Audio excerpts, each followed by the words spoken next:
Yaqub moved like he owned the concrete. He wasn't just a kid from the neighborhood. He was the prince of this small, cracked kingdom of asphalt and brick. His walk had a rhythm, a slow, confident beat that announced his arrival before his shadow did. Pride was the crown he wore, heavy and shining.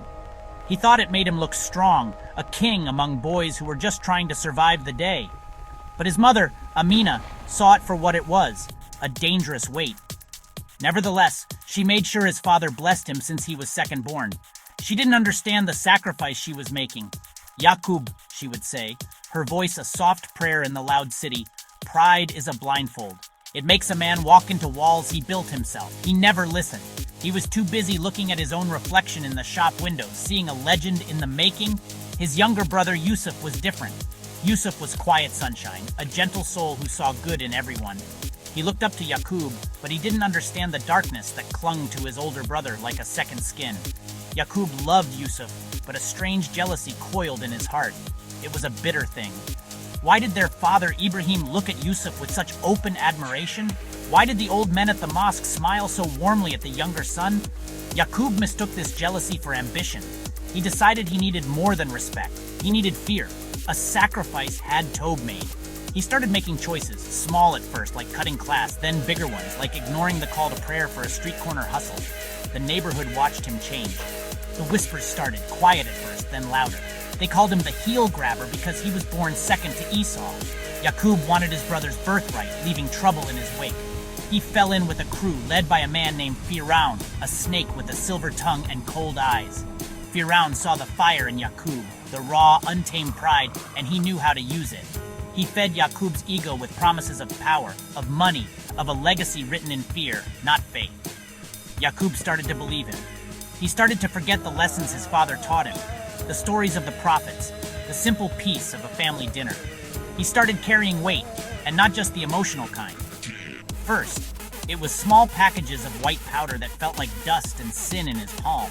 Then it was the cold, heavy steel of a handgun tucked into his waistband.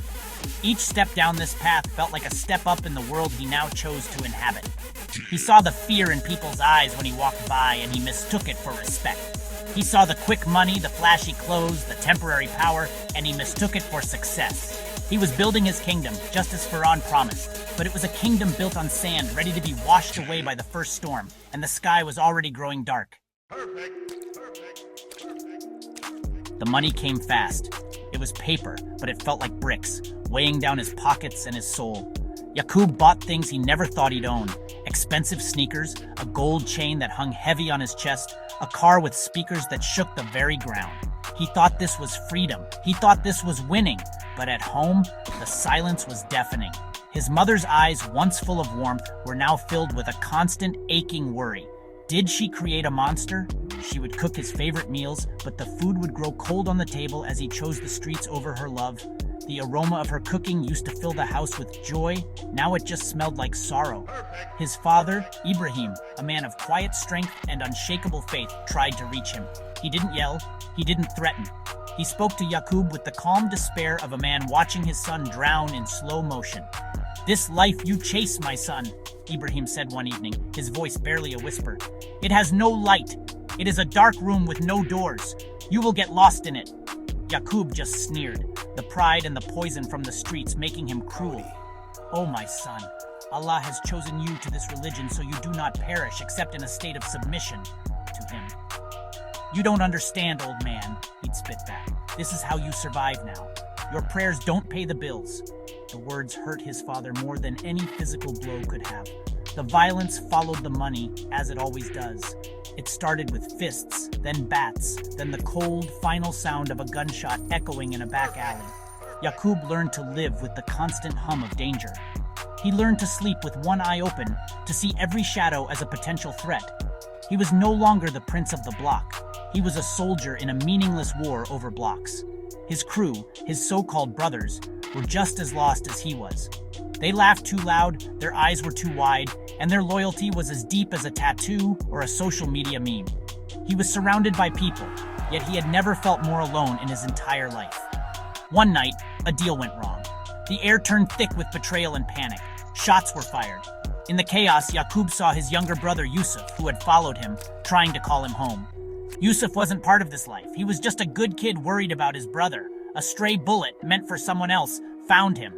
The world slowed down. The loud noises of the street faded into a dull roar. Yaqub watched as the light in his brother's eyes flickered and went out. In that moment, Yaqub's entire world, the kingdom he had built on pride and sin, crumbled into dust around him. He had lost everything. The days that followed Yusuf's death were a gray, formless blur. Yaqub didn't eat. He didn't sleep. He just sat in his room, the silence a crushing weight. The gold chain felt like a hangman's noose around his neck. The expensive sneakers felt like blocks of cement on his feet. All the things he had chased, all the symbols of his supposed success, were now just monuments to his failure. He looked in the mirror and didn't see a prince or a king. He saw a monster. He saw the face of the man who had led his own brother to his grave. The guilt was a physical thing, a sickness that hollowed him out from the inside, leaving nothing but an aching, cavernous void. His mother, Amina, moved through the house like a ghost of her former self. Her grief was a quiet, constant presence. But one afternoon, she came into his room and sat on the edge of his bed. She didn't cry. She didn't scream at him. She simply looked at him with an ocean of pain in her eyes and said, "The prophet Yaqub wept for his son Yusuf until he went blind from grief. But he never lost his faith in Allah's mercy. He never gave up hope." Her words were not an accusation. They were a lifeline. She was telling him that even in the deepest, darkest pit of despair, there was a rope waiting to pull him out. "You must leave this land and go to my brother's house for safety."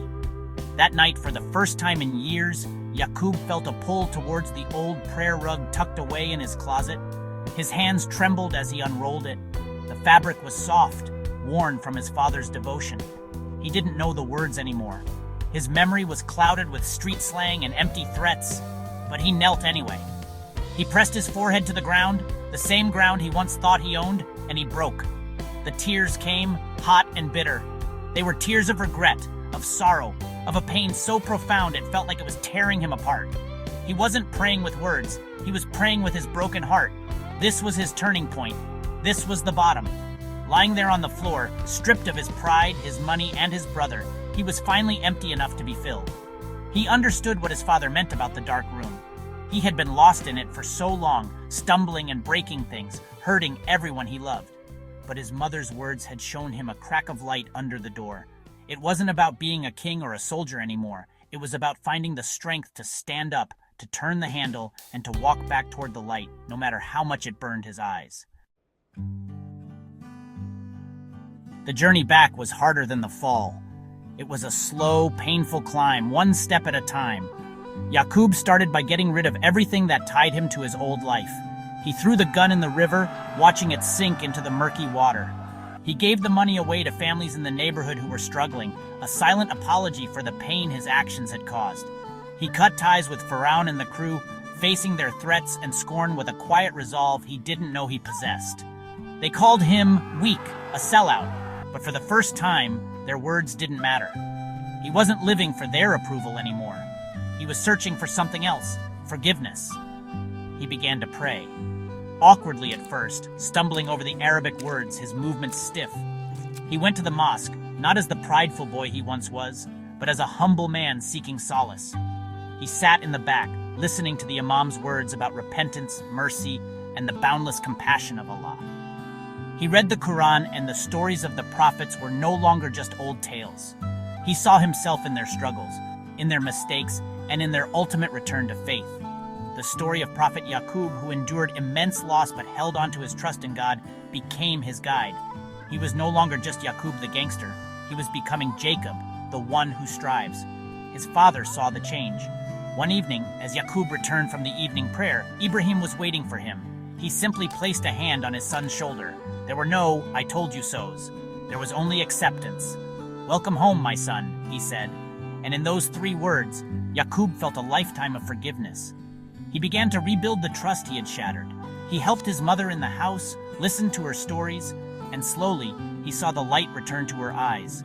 He became a presence in the community, not of fear, but of service, helping the younger kids stay on the right path, sharing his story as a warning and a testament to change. Yaqub never forgot Yusuf. His brother's memory was a constant bittersweet ache in his heart, but it was no longer a source of guilt that paralyzed him. It was a motivation to live a life that would honor him. His transformation sent ripples through the neighborhood.